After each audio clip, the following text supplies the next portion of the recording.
of the Health Freedom Expo and Julie Klein. I want to thank you all for coming. We deeply appreciate it. We deeply appreciate your support of the Health Freedom Movement. And I hope that you are as starstruck as I am by this awesome panel we've put together here today.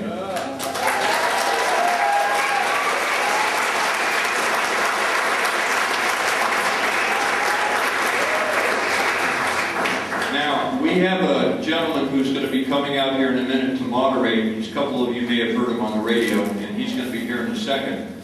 But I want to just take a moment and thank the organizers of George Noory's Productions, and I want to take a moment here and introduce you to the president of George Noory Productions, the guy that puts all of this together, Tom Danweiler.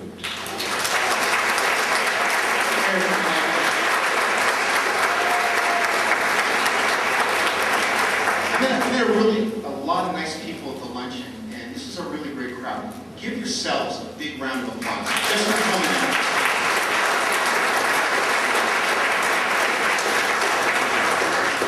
How many of you have listened to Coast AM for at least 5 years? By applause.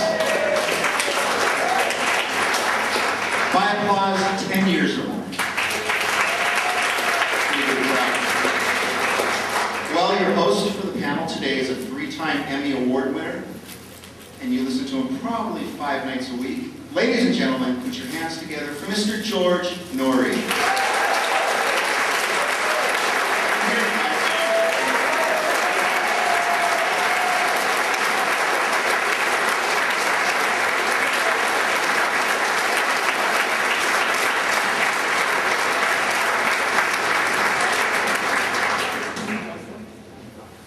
Wow!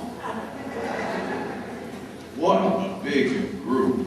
I gotta tell you, as much as I talk on the radio and things like that, I get butterflies every time I come to events like this. And I was getting so nervous earlier, I thought I was going to have a heart attack. And I said, that wouldn't be cool, collapsing at a Health Freedom Expo. It's good to see all of you here. I'm going to introduce all the panelists in just a second. You know, one of the things I've always required when I go to speaking events is just to get me a driver, just a car. That's all I ever ask for. Because I generally don't know my way around every city I speak in. I have to spend a lot of time in Los Angeles, but not a lot in Long Beach. So, fine organizer Paul, we asked him for a limo to pick me up and bring me here. So last night, Tom and I waited for it, and waited for it, and waited for it, and it never showed up. So Tom said, look, we've got to get down to George. It's 3 o'clock in the morning. You've got a luncheon. You've got to get ready for that. Let's take the bus.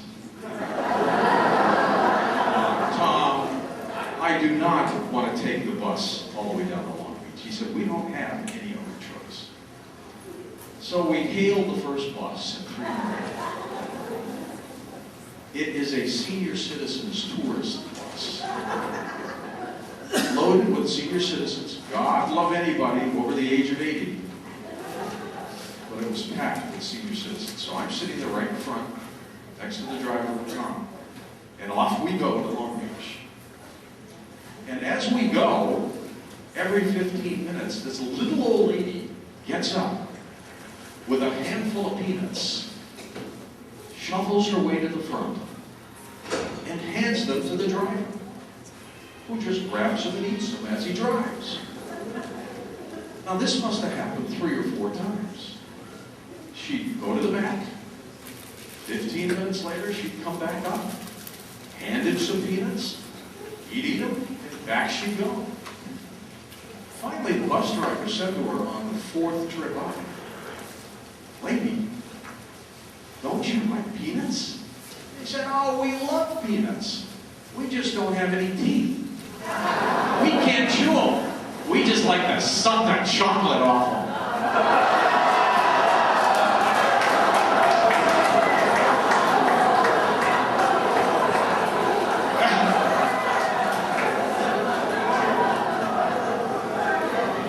And do you know Tom ate a peanut that the driver dropped? Look, I want to introduce our panelists here. And if we can, a little bit later on, just to take some, oh, by the way, you did have the limo, that was just a joke. A number of these folks have all been on our program. Let me introduce, first of all, Dr. Sherry Tempe.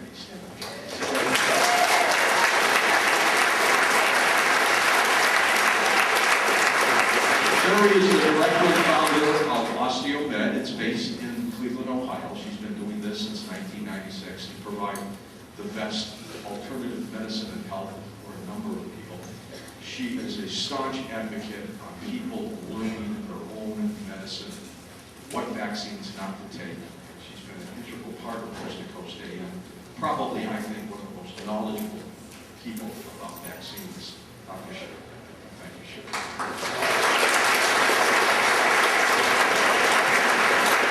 Dr. Leonard Coldwell.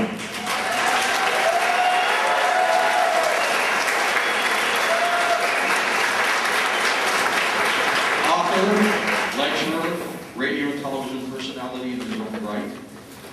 He has one of the world's highest success rates in treating cancer patients.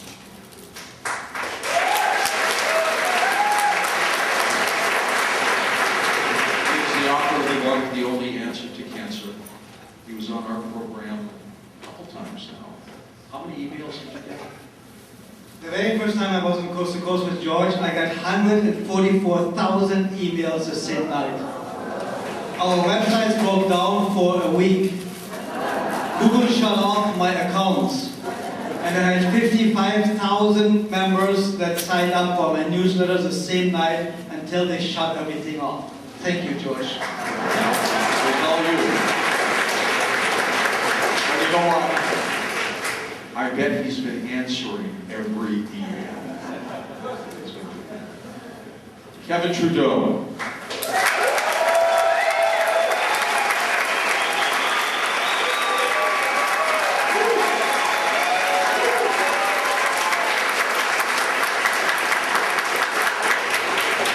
Almost needs no introduction. Consumer advocate, an expert on natural health. He has stepped on governmental toes in his career, and he keeps stepping.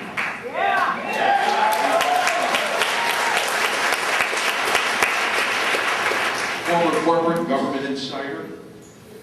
When you step on toes, you get a lot of people ticked off. And Kevin Trudeau continues to buck the trend with his information, with his work, and he won't stop. Kevin Trudeau.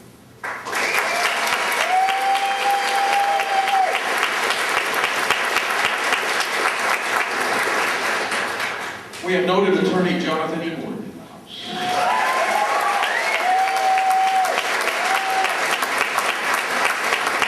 Jonathan battles the FDA. He's been extremely successful, 6, 7 times already. He just goes right after them as well. Congressman Ron Paul says that freedom-loving Americans are in debt to Jonathan E. Moore. Yeah. And we are.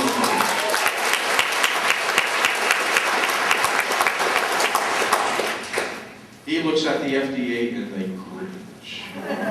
Look forward to having you on the panel. Jonathan.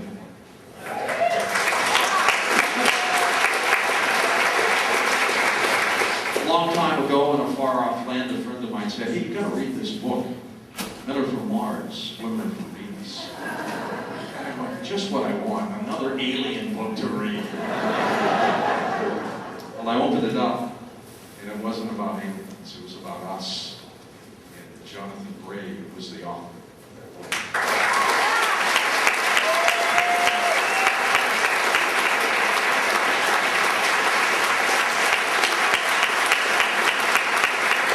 Truly internationally known and respected for his advice, for his insight into the human psyche, into medicine. He was responsible for getting me on a supplement called PGX, which lowered my glucose level about 40 points, which was pretty darn remarkable. And I get all kinds of response when Jonathan's on the program. Jonathan Ray.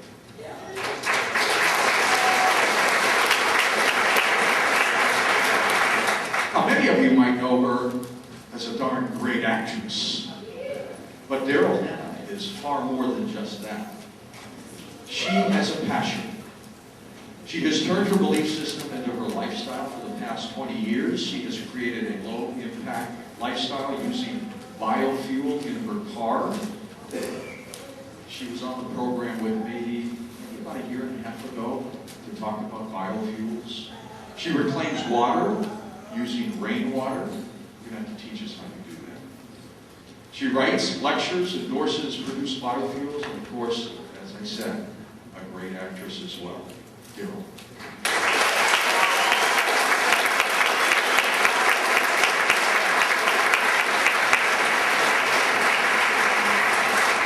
And last but not least, Christian Oil.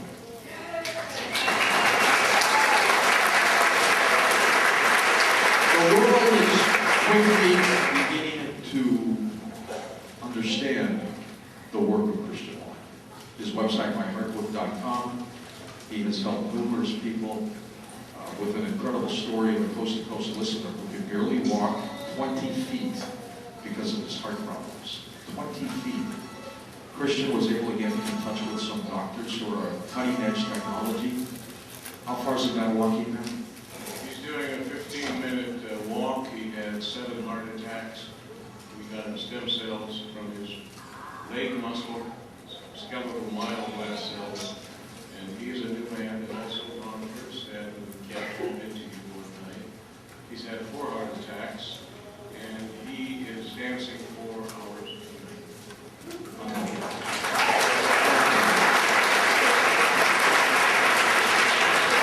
He's also the author, Hidden Causes of Heart Attack and Stroke, Miracle Stem Cell Repair. He puts out a regular newsletter about stem cells, turmeric. Remember that spice, because he's a staunch advocate of that. And also, I don't know if you knew this or not, but Christian is an accomplished singer. As a matter of fact, years ago in a far-off land, that's what he used to do. So I'm going to embarrass him by having him come up and sing a little brief rendition without music of Danny Boy.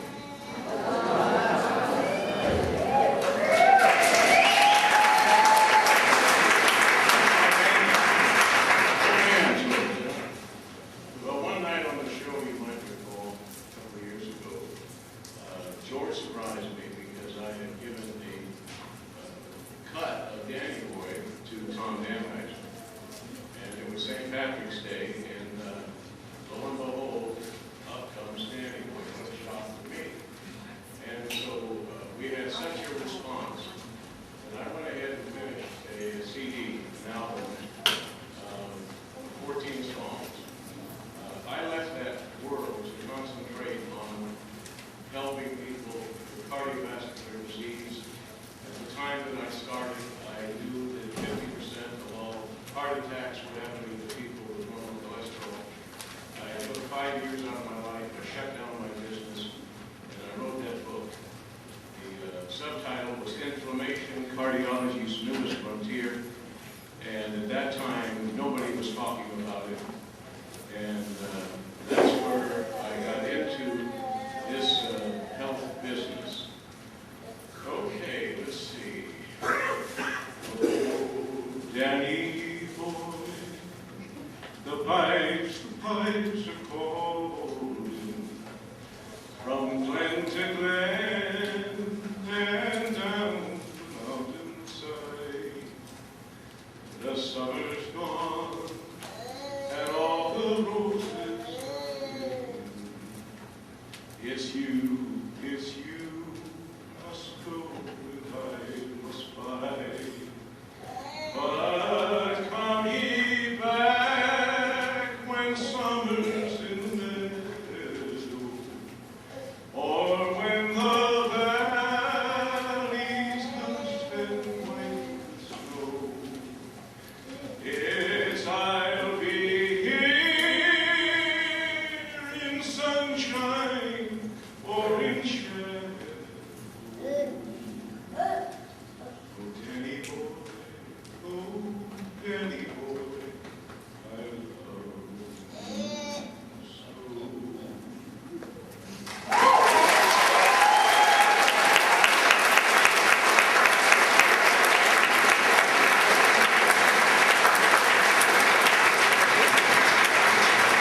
bet you didn't know Kevin Trudeau was an accomplished harmonica player.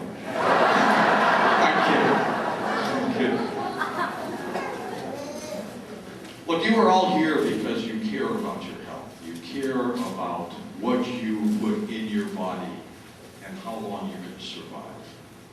I learned a long time ago that unless you're not healthy, if you're not healthy, you're not going to be able to take care of the people you care about in life. You've wasted your life if you don't fix your body. The people you love, the people who depend on you in life, whether they're friends or family, need you. I need you as a listener. If you get sick and die, there goes another rating point. I don't want that to happen. And the people that care about you don't want to lose you. But you have to take care of yourself. And everybody on this panel understands that, and knows that, and realizes that you're not going to get that from major companies. You're not going to get it from government. You're going to have to do it on your own. Listen to experts, listen to their advice, and then you make up your own mind how you're going to take care of yourself. So one, I'm glad you are all here because it shows me that you care about yourself and your family, the people you care about. And I hope that you will get some information today. If just one of you leaves this world and changes your lifestyle for the better, then we've done our job. I want each panelist to give us just a little brief statement, an overview of their perspective. I think we're going to share this microphone, so I'm going to just hand it down from person to person, and then we'll get into a discussion, and then maybe we'll take questions from you if you can, and you have to speak loudly because there are no microphones out there. Let's start with Kevin Trudeau.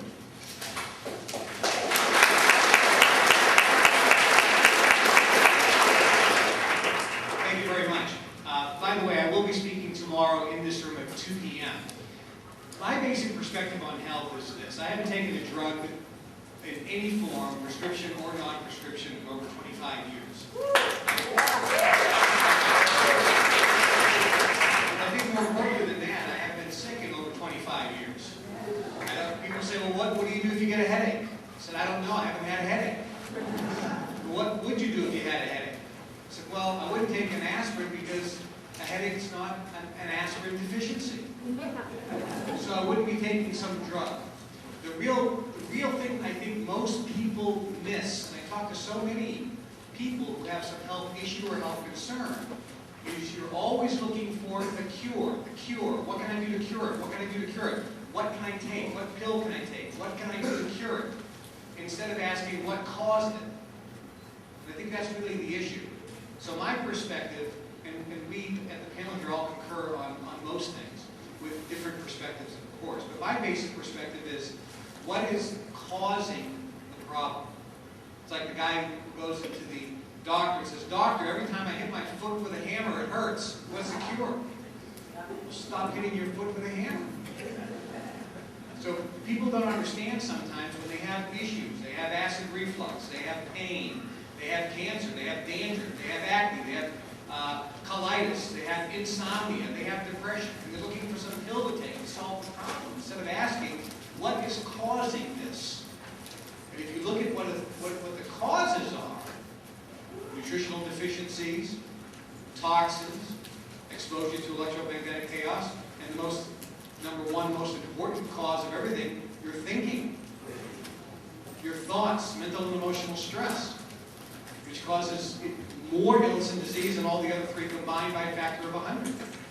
So if you look at what the causes are and go after that, I think you can live a life, a vibrant, dynamic health, without illness, without disease, without worrying about what's coming and what the issues are.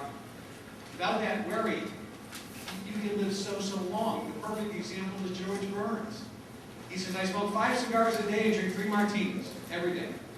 All the doctors who told me to quit for my health are dead.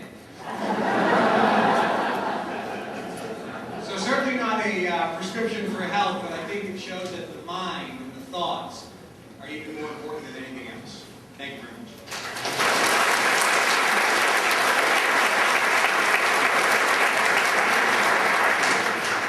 Well, I'm very excited to be here today and to follow Kevin in that same train of thought, getting to the cause of things. And clearly, if we don't have good thoughts, we can't have good relationships. And that's my whole message is about health and relationships. The number one cause of divorce today is hormonal imbalance. The number one cause of negative thoughts today is hormonal imbalance. We're talking about getting to causes.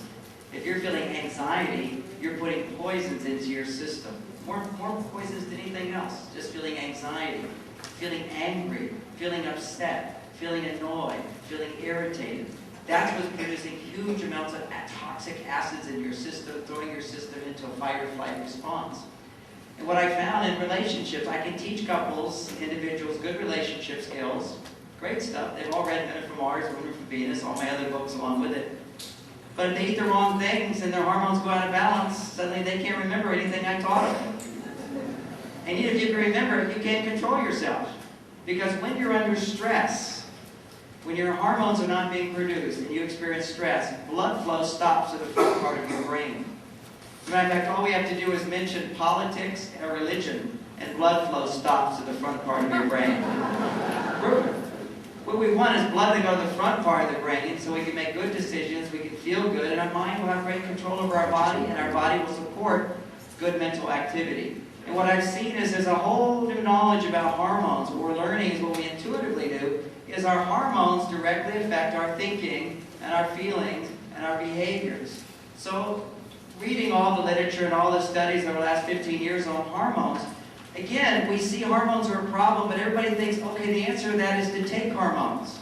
So the drug companies were first to give us synthesized hormones, or from pregnant horse urine, whatever, they extracted from there.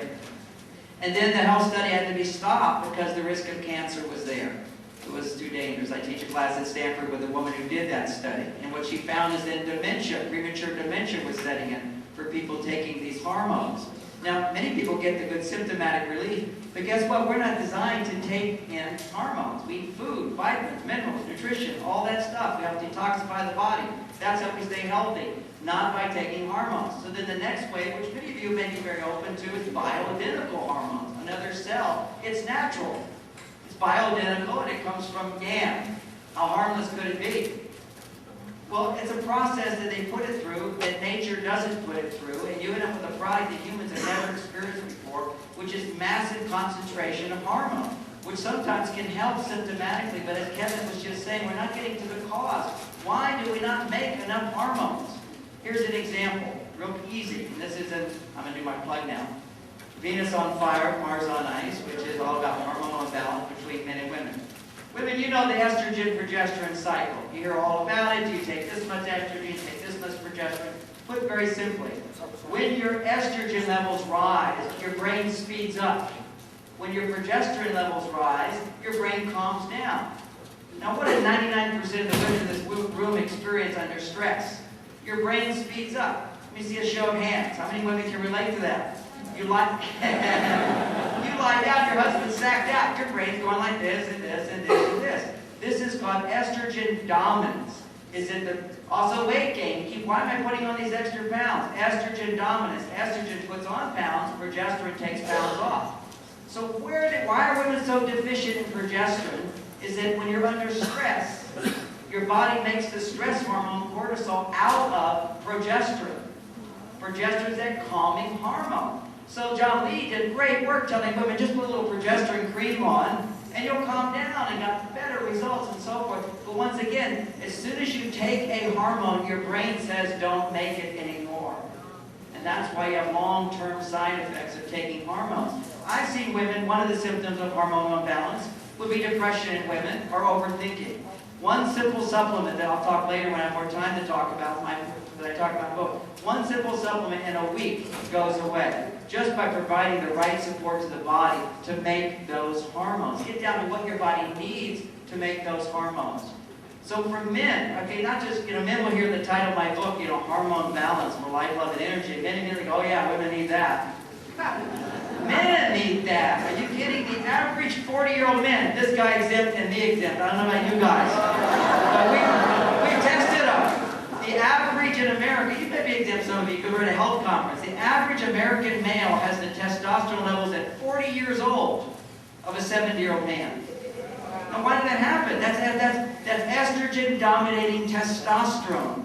And people think about testosterone, low testosterone, they go, well, men should have lower testosterone. If there's too much testosterone, men are aggressive. Guess what? That's a myth. When men have normal, healthy testosterone levels, it is the hormone of politeness. Whenever a man is polite, considerate, caring, wants to save the world, help somebody, his testosterone levels are up at a normal level.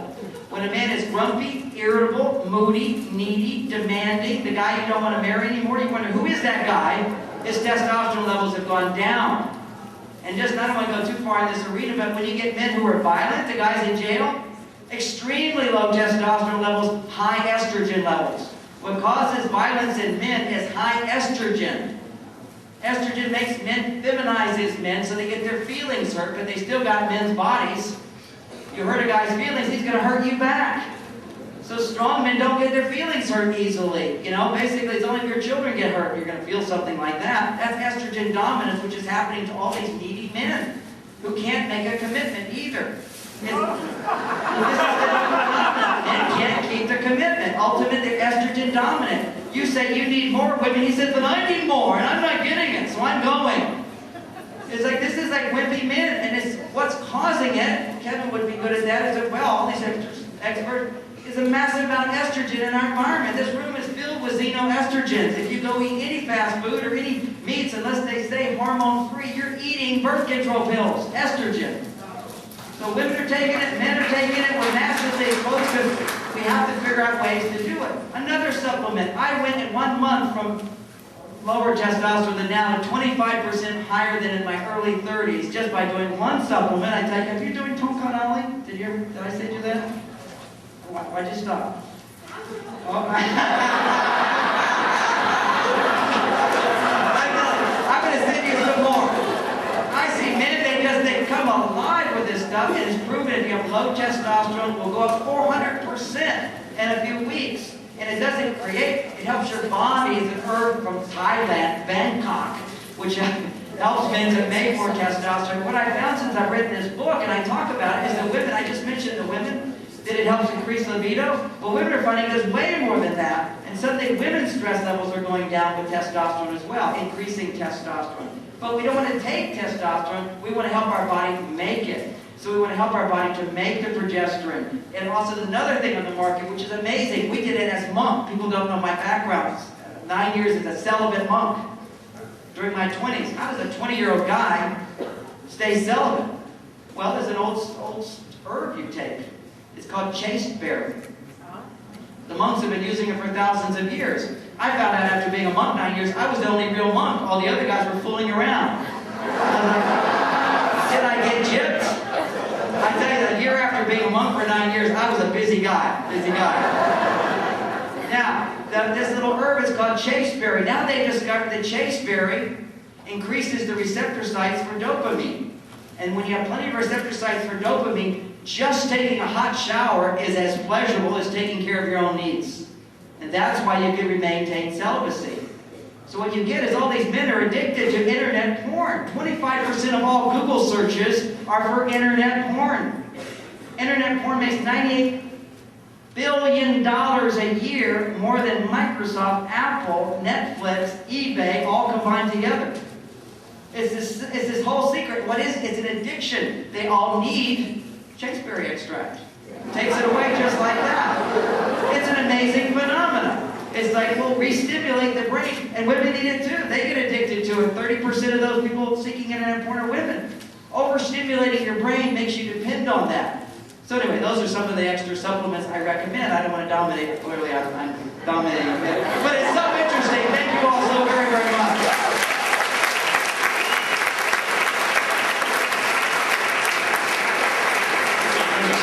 Too much testosterone. I'm going to stand up to tell you a little story, and then I will make my remarks in keeping with the forum today. You know, not all doctors and not all auto mechanics have a great ability at diagnosis. Perhaps you've experienced that. I want to tell you about a lady, about a 47-year-old woman, lived in Golden Beach, Florida. This woman had been suffering with chronic pain for 6 months. She'd been to 3 different doctors, could not get a diagnosis. Finally hears about a young intern that came out of the University of Florida. She makes an appointment, she goes in to see him. And he says, how can I know you? She says, doctor, I have had the most excruciating pain and nobody can help me. I hope you can. He says, give me an example. She says, well, if I take this finger and I press on my temple, the pain radiates all the way down my back. It's excruciating. If I touch, like the other day, I touched my kneecap and my whole leg paralyzed. She said, I cannot live with this. Doctor, can you help me? Can you tell me what's wrong? He said, yes, I can. You have a broken finger.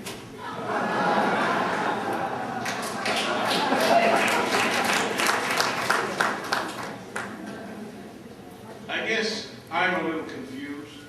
I'm a little disillusioned at the media's love affair with embryonic stem cell research, particularly at the cost of not telling the American public, whose families are hoping and praying for miracles for catastrophic disease.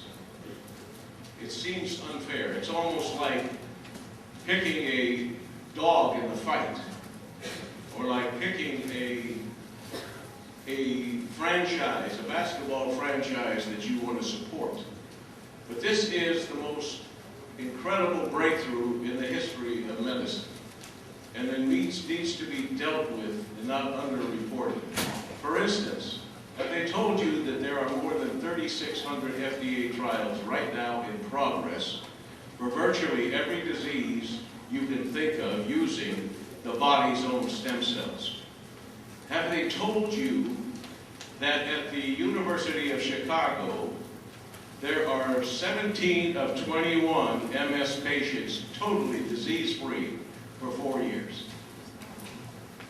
You know, I think what happened, most of us, including myself, probably never heard of stem cell research until Christopher Reeve brought it front and center before the Congress of the United States and the American public. Now, Christopher Reeve was, of course, impacted by spinal injury. The people who had mentored him were embryologists. And what he told us was that stem cells, embryonic stem cells, would be the answer for MS, spinal injury, diabetes 1, diabetes 2, heart failure, Parkinson's. In his innocence, he failed to tell us that these cures will come from stem cells, not necessarily embryonic, because most of you know nothing has ever come from an embryonic stem cell at this point in any country of the world. So I get a little confused by the media that they have this ongoing love affair. The very diseases they told us, and it became seared into the American public, it had to be embryonic. The very diseases they said could only be cured with an embryonic stem cell, which was MS, Parkinson's, heart failure, are instead today, and I've been reporting on it for the past 3 years in the Wild Research Report. And these stories are documented, and these are the patients in the FDA trials. I'm not writing about things that are going on in tourism in other countries, just what is occurring here in the United States. Government sanctioned. 17 of 21 MS patients remitting, relapsing MS. Parkinson's, Dr. Michelle Levesque, who was on the show, with George and I, neurosurgery from UCLA and the Cedars. He appeared before the Senate subcommittee in 2000. He had cured the first patient of Parkinson's. And since then, he has not been able to get the money to complete his trial. We talk about heart failure. 22 million people in the world dying of congestive heart failure. A 7.5-year life expectancy. 5 people do not make it. 50% of the people do not make the 5-year mark. And yet, we have seen patients who have called into George's show and said, can you help me? Doctor said I won't live through the summer. Now, I have been in those trials. I wrote the second book It was the follow-up book to Hidden Causes of Heart Attack and Stroke, and it happened to be Miracle Stem Cell Heart Repair. And I worked with the 8 leading FDA directors of 8 major university cardiovascular stem cell research departments. Several of those have been on as George's guest with me. But I started interviewing the patients and telling their stories from near death to recovery in a one-time, minimally invasive procedure that takes 45 minutes to an hour, in which stem cells harvested from the myoblast, skeletal myoblast cells taken from the thigh muscle of the patient are increased in the laboratory to 100 million or 200 million, and then fed up the femoral artery and deposited in the predestined areas of the heart where it had been destroyed. We all knew anyone who ever suffered a heart attack could never again rejuvenate that heart. That is not true. There's been 2,000. I have been in the surgeries. I have interviewed these people. I'm here to tell you, you have friends, relatives who have had 1, 2, 5, 6 heart attacks over the past 25 years, and it doesn't matter how many, they can still be healed in this one-time procedure. Now the patient listens to headphones. He's listening to music. I hope he's listening to my CD. But they're listening to music. It takes about 45 minutes. He stays in the hospital one night and goes home the next day. Now I've been able to get people into the trials because some of these guys have no money. I've even helped them. They have no money at all. They have no insurance. They have no prayer. And yet, there's close to 2,000 that have been done. Has the FDA, has the media told you that? Well, how important would that be to families who are dealing with a time limit on their loved one? So I'm a little disappointed in the underreporting of adult stem cells. I didn't come to the fight with a choice. If it had been embryonic, I would have reported it so. But this is too important to fool around. California has $3 billion sitting in a fund for 3 years or 2 years. New York has a fund too. There's stories coming out in the major papers that the California taxpayers have been duped because they haven't released any money for research. They are building buildings, brick and mortar. And so, the most important breakthrough for literally every disease, and anti-aging, I'm a little disappointed, and I wonder if you are, that we don't hear more about adult stem cells. It's too big a science to be dealt with any way but honest.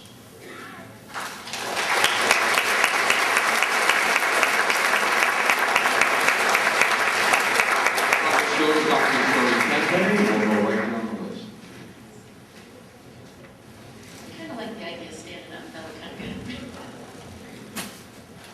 I'm going to start out with a little story that plays off of what he said, what Christian said. There was a ER doctor standing on a bank of an ocean, of a river. He's standing there one day and he sees this body coming floating down the river. He's like, oh my gosh, I have to do something about this. And he ran out into the river, pulled out the body, and resuscitated it. The guy came back to life, feeling pretty good about being an ER doctor, and that was pretty good. He stood there and he looked again. Here comes another body. Runs into the river, grabs the body, pulls it out, resuscitates it, brings it back to life, feels pretty good. Looks up the river. There's 100 bodies coming down the river. And he said, who the heck's throwing the bodies in the river? The moral of the story is, I think it's marvelous that we've got ways to treat people who have already been tossed into the river. But what's causing them to get tossed into the river? And who's throwing all those bodies into the river? I started looking at the vaccine industry back in September of 2000. I went to a conference in Washington, D.C., and I came home and I said, wow, I'm a board-certified emergency physician. I've been doing emergency medicine for 12 years. I've been doing integrative medicine for 10 years. Why is it that I don't know anything about this vaccine stuff? I grew up in a family of chiropractors, 3 generations of chiropractors. I wasn't vaccinated. I had measles, mumps, rubella, pertussis. What's the big deal? How many been here have had those diseases when they were a kid?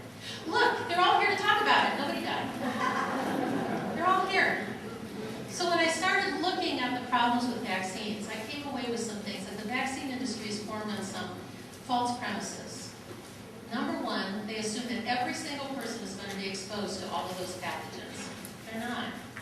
Number two, that if you are exposed, you're going to get sick, and most likely probably have a bad outcome from that nasty chickenpox. Number three, you won't get sick if you have a vaccine. And what I found out is none of that's true. You can get the shot and still get sick. You can get the shot and you can still get sick. You can not get the shot and not get sick, right? And what's throwing those bodies in the river are the 40 doses of 16 different vaccines that kids get by the time they're in kindergarten.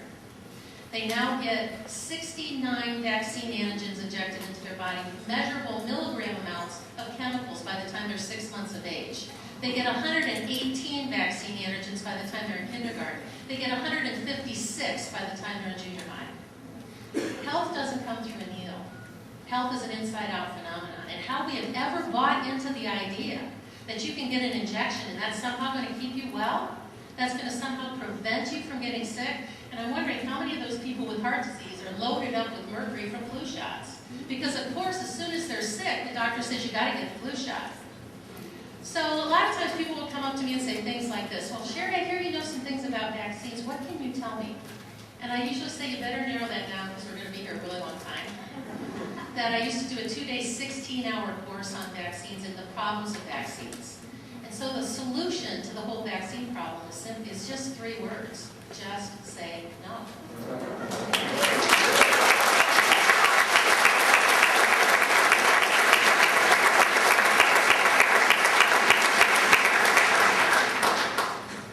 I cannot even speak sitting down. Ladies and gentlemen, I'm going to make some provocative statements as usual. For the people that never have been fallen into my hands before, here is why I am able and capable and ready to make these statements. When I was 7 years old, my mother had a gallbladder surgery that went wrong. They gave her hepatitis C blood. She developed hepatitis C. From the hepatitis C, she developed liver cirrhosis. From the liver cirrhosis, she developed liver cancer. When I was 12 years old, they told my mom she has a maximum of 6 months to live. It could be 2 years, but probably it's more close to 6 months. So learn to live with the pain and make the best out of the last 6 months you have to live. All 7 siblings of my mom had cancer. My grandmother died of cancer, my grandfather died of cancer, my father died of cancer, my stepfather died of cancer. And I can tell you that I have more knowledge about cancer and the effect of cancer on the loved ones of the cancer patient than anybody else on earth will ever have. Today, my mom is 75 years old and perfectly healthy.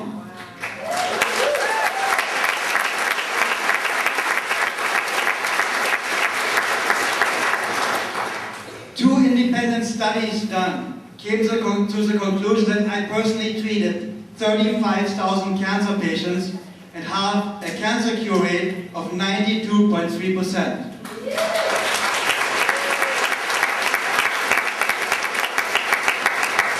The medical profession, so Dr. Simoncini, Tutto Simoncini, the great oncologist, the cancer healer in Rome, Italy, has a cure rate of 2%. If you do nothing, there's a cure rate of 27%. So your chances to do absolutely nothing are much, much better to get to a recovery than falling into the hands of the medical profession.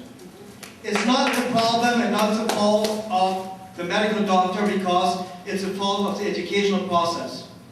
The problem really is that our doctors are not being taught to deal with healing or health. They study pathology, they study decay and death, and they do not have the tools to help us, even if they wanted to.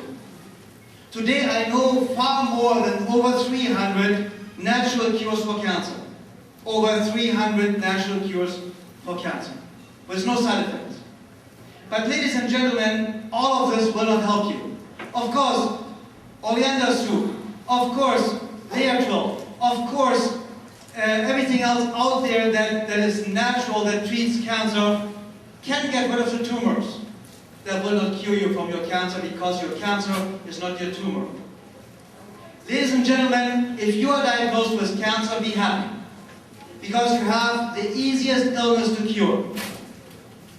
In my personal experience with dealing with over 35,000 cancer patients, every cancer can be cured in 2 to 16 weeks. Every cancer, no exceptions. Some even faster. For example, if somebody has cervical cancer, you take baking soda, sodium bicarbonate, you mix it with distilled water, you flush the entire area, and in 3 minutes the cancer is gone. Wow, a miracle. Not a miracle, it's logical, because cancer can only grow in an acidic, alkaline, in an acidic environment that's lacking oxygen. So you alkaline this, and Dr. Simoncini in his great book, Cancer is a Fungus, documented it in tens of thousands of times. But that is not really where I'm heading, because that's all treating the symptoms. It doesn't matter if you get rid of your tumors. You still have the cancer, and it will come back weeks or months later with a vengeance. Because the absolute only cause for cancer is, or let me start to explain it first, 86% of all doctor visits and all illness statistically is related to stress. The Stanford University conducted a study and came to the conclusion that 95% of all illness is based on stress. The only cause of cancer, outside of course accidents, if you get radiated to death or you poison yourself with aspartame, etc. to death, the absolute only cause for cancer, absolute only cause for cancer is mental and emotional stress. Living in constant worries, doubts and fears, lack of self-love, lack of hope, lack of goals, lack of a future. These, ladies and gentlemen, are the true cause of cancer, because the only reason for living is personal growth and development. And if you don't develop in your own right, in your own personality, with your own personality traits, and you get off who you truly are, and you start making compromises against yourself, you're hanging on to the relationship that you know it's going to kill you, just because of what the relatives will say, or because of the children, or because of what the neighbors are going to say. I have had cancer patients, documented cancer patients, that had cancer stage 3 or 4, that recovered within days after they finally made the decision to let go of this bad, toxic relationship. Monday morning between 8 and 9 o'clock, that is when it happens that most people have a deadly heart attack. Because they're getting ready for a work week that they cannot handle any longer. They rather die than go to work. Your medical doctor statistically has the shortest lifespan of all professions. Their lifespan of 56 years of age. They have the highest suicide rate, and the highest rate of drug abuse, and the highest rate of alcohol abuse. So that's the guy you're going to ask how to be happy, healthy, and live long. That, ladies and gentlemen, is something that's close to my heart. If you make a compromise against yourself, what you truly believe and truly stand for, you're going to die, and you're going to die young. But before I conclude this, I don't want to talk too long, I really want to thank 2 people here. George Noory, if it wouldn't be because of people like George Noory that let us speak in public, that listen, that ask the right question. I was on with George for 3 hours, and I talked for 3 hours and 10 minutes, I guess. The thing really is, it's only a few people out there that really want to know the truth and let other people talk, and just don't use their own radio shows as a platform to be the smart ass out there. And the most important thing for me was, when I worked with George, was something that I figured out after the first 10 minutes. George cares. He truly, truly cares about each and every one of his listeners. Thank you, George.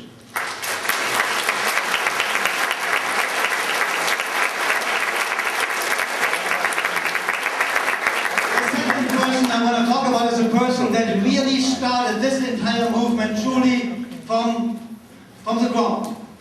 If it wouldn't be of his book, Natural Cures, that I wanted to know about, believe me, we wouldn't be here today.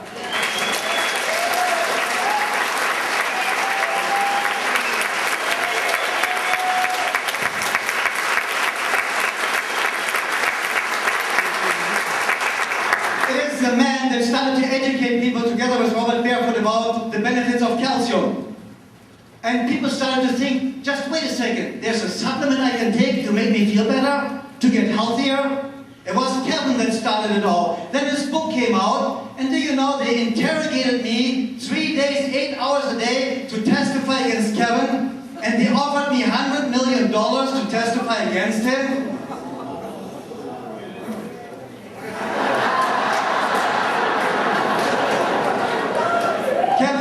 Kevin said later, you should have taken it, we could have shared it.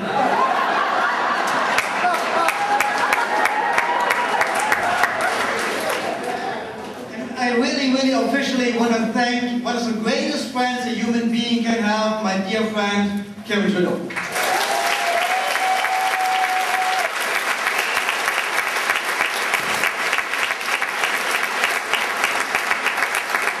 To come to a conclusion, we are born with cancer. The only reason our immune system gets rid of this cancer we are born with from day one.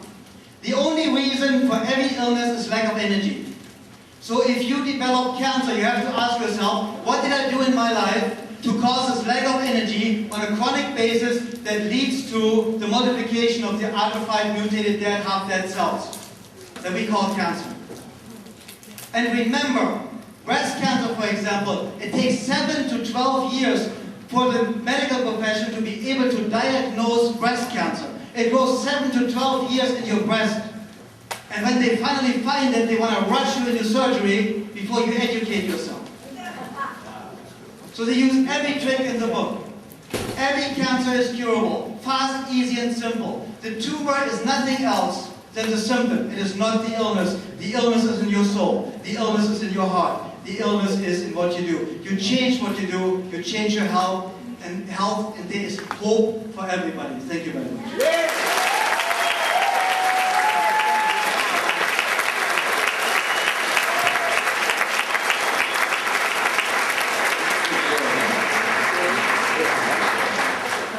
It's so amazing and inspiring to